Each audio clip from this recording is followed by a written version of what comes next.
മറ്റുള്ളവർ എന്ത് വിചാരിക്കും എന്ന് വിചാരിച്ച് ജീവിക്കുന്നവരാണോ നിങ്ങൾ? അല്ലെങ്കിൽ മറ്റുള്ളവരെന്ത് വിചാരിക്കുമെന്ന് പറഞ്ഞുകൊണ്ട് ചിന്തിച്ചുകൊണ്ട് നമ്മുടെ ജീവിതത്തിലെ പല കാര്യങ്ങളും മാറ്റി വെച്ചിട്ടുണ്ടോ നിങ്ങൾ? ശരിക്കും നമ്മൾ അങ്ങനെയാണോ ജീവിക്കേണ്ടത്? നമ്മൾ ഈ കുഞ്ഞു കുട്ടികളെ കണ്ടിട്ടില്ലേ? വീടിൻ്റെ വാതിക്കൽ ഒരു വിളക്ക് കത്തിച്ച് വെച്ചാൽ അമ്മയോ അച്ഛനോ ആരും ആയിക്കോട്ടെ, അവർ പറയും, അയ്യോ കുഞ്ഞേ ആ വിളക്കെ തുടരില്ലേ, തീ ഊവാണ്. അതിൻ്റെ അടുക്കൽ വെച്ച് എന്നാൽ തിരി കത്തിച്ച് വെച്ചിട്ടുണ്ട്. കുഞ്ഞ് ആരൊക്കെ എന്തൊക്കെ പറഞ്ഞാലും ഊവാണ്, കൈപൊള്ളും എന്നൊക്കെ പറഞ്ഞ് അമ്മയും അച്ഛനും ആരെല്ലാം എന്തെല്ലാം എക്സ്പ്രഷൻ ഇട്ട് പറഞ്ഞാലും അമ്മയുടെ അച്ഛൻ്റെ ആരുടെയെങ്കിലും കണ്ണ് വെട്ടിച്ച് എന്താണ് ആ വിളക്കിൻ്റെ തുമ്പത്ത് ചുവന്നിരിക്കണത്, അല്ലെങ്കിൽ ആ ചന്ദനത്തിരി പോലത്തെ ആ നീണ്ട സാധനത്തിൽ എന്താണ് ഒരു ചുവന്ന സാധനം, അതിൽ നിന്നൊരു പുക വരുന്നുണ്ടല്ലോ എന്നറിയാൻ വേണ്ടി, ഇതെന്താണെന്ന് അറിയാൻ വേണ്ടി ഒന്ന് ആരുടെയെങ്കിലും കണ്ണ് വെട്ടി ആ കുഞ്ഞ് എന്ത് ചെയ്യും? ഉടനെ ചെന്ന് അതേ കയറി ഒറ്റപ്പെടുത്തം ഒറ്റക്കാറ്.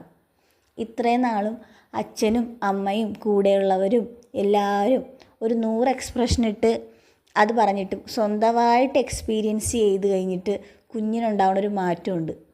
അതൊരു 1 മാസം 2 മാസം 3 മാസവും കഴിഞ്ഞാലും ആ കൈ നോക്കി ആ കയ്യിൽ ആ പൊള്ളിയ പാട് മാറിയാലും കുഞ്ഞ് അത് നോക്കിയിട്ട് ഒരു സ്വന്തമായിട്ട് എക്സ്പ്രഷൻ ഇട്ട് ആ ഒരു ഇത് കാണിച്ചു തരും നമ്മളെ. അത്ര നാളും ആരെല്ലാം എക്സ്പ്രഷൻ ഇട്ട് പറഞ്ഞിട്ടും കാണിച്ചിട്ടും മാറ്റാത്ത ആ ഒരു മാറ്റം കുഞ്ഞ് സ്വന്തമായിട്ട് എക്സ്പീരിയൻസ് ചെയ്തിട്ട് അതിൽ കാണിക്കും. അത്ര നാളും ഇല്ലാത്തൊരു മാറ്റം.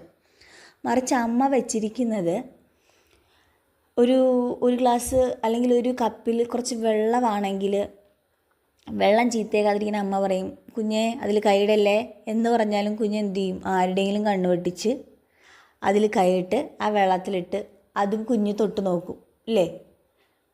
കുഞ്ഞു പിള്ളേർ അങ്ങനെയാണ്. ആരൊക്കെ എന്തൊക്കെ പറഞ്ഞാലും സ്വന്തമായിട്ട് എക്സ്പീരിയൻസ് ചെയ്ത് നോക്കാതെ അവർ ഒരു കാര്യവും പിന്മാറത്തില്ല. പക്ഷെ നമ്മൾ വലിയ ആളുകൾ എത്ര വിവരവും വിദ്യാഭ്യാസം ഉണ്ടെന്ന് പറഞ്ഞാലും രണ്ടാമത് പറയുന്ന ഒരാളുടെ ഒപ്പീനിയന് കേൾക്കും. അതല്ലെങ്കിൽ മറ്റുള്ളവർ എന്ത് പറയും, അല്ലെങ്കിൽ മറ്റുള്ളവരെന്ത് ചിന്തിക്കും, പ്രത്യേകിച്ച് മറ്റുള്ളവരെന്ന് ഞാൻ ഉദ്ദേശിക്കുന്നത് നാട്ടുകാർ തന്നെയാണ് എന്ന് വിചാരിച്ച് നമ്മൾ ജീവിക്കുന്നവരാണ്. ഒന്നുമില്ലെങ്കിൽ നമ്മളൊന്ന് പുറത്ത് പോകുമ്പോൾ, നമ്മുടെ അടുത്തൊരു സുഹൃത്തുമായിട്ട് പബ്ലിക്കിൽ നിന്ന് സംസാരിക്കുമ്പോൾ, അല്ലെങ്കിൽ ഏതെങ്കിലും ഒരു സുഹൃത്തിൻ്റെ കൂടെ വണ്ടിയിൽ വീട്ടിൽ വന്ന് ഇറങ്ങുമ്പോൾ, ഇതൊന്നും അല്ലെങ്കിൽ നമ്മുടെ സ്വന്തം വീടിൻ്റെ ടെറസിൻ്റെ മുകളിൽ 1-2 സുഹൃത്തുക്കളുമായിട്ട് നിന്ന് നമ്മൾ മുകളിൽ ഒരു സമയം കഴിഞ്ഞ് സംസാരിച്ച് കഴിഞ്ഞാൽ നമ്മുടെ വീട്ടിൽ നിന്ന് തന്നെ പറയും, ദേ ഈ വീടിനകത്ത് സ്ഥലമില്ലാഞ്ഞിട്ടാണോ നിങ്ങൾ വീടിൻ്റെ